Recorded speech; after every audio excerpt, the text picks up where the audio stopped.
YouTube. I just got a Condor Woodlaw. Now, in all honesty, I did not pay for this knife. I actually won this knife in a contest on the Irish Zombie Nation on Facebook. Check that page out. A lot of great people there, a lot of survival information, a lot of bushcrafters, and obviously they do giveaway and you get a chance to win some cool free stuff. Anyways, I got this knife in with a manufacturer defect. That's a bummer, but what that's going to allow me to do is I'm going to talk to you a bit about the knife itself, my first impressions of the knife, and also of Condor's customer service. Customer service is hugely important with knives, and so we're going to see how they support their products. And I'll probably compare it a little bit to a Mora for you today as well. So I'll get up close and we'll show you the details of the knife. So the Condor here comes with a leather sheath with a nice little belt loop. It's very simple, just a friction fit. I personally am not a fan of leather sheaths, and I don't really like this style of sheath. It's really popular with bushcrafters, but sheaths aren't a big deal, and I always get custom ones anyways. This knife is made out of 1075 high carbon steel. It's got some nice micarta scales here. It's full tang. It's a good thickness. Scandi grind. It's relatively sharp, but the one that I got has a bent tip.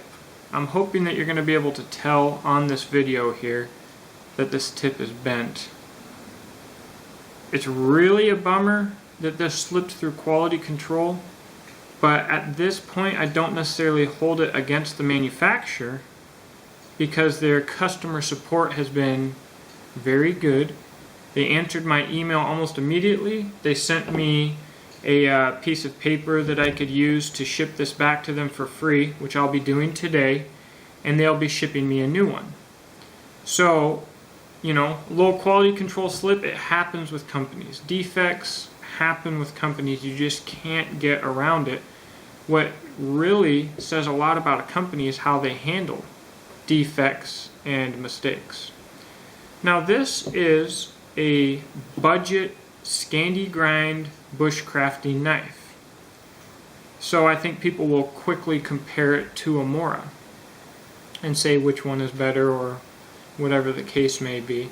Do I think that Condor in any of their models can replace Mora? Absolutely not. Mora just offers so much quality for the money because they're so darn cheap.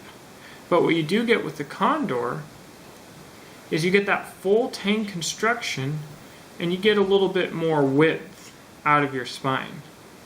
To me, if I lose or break a Mora, it's not that big of a deal, and I'm not even going to hold it against the company because it's like a $15 knife, and man does it perform for 15 bucks.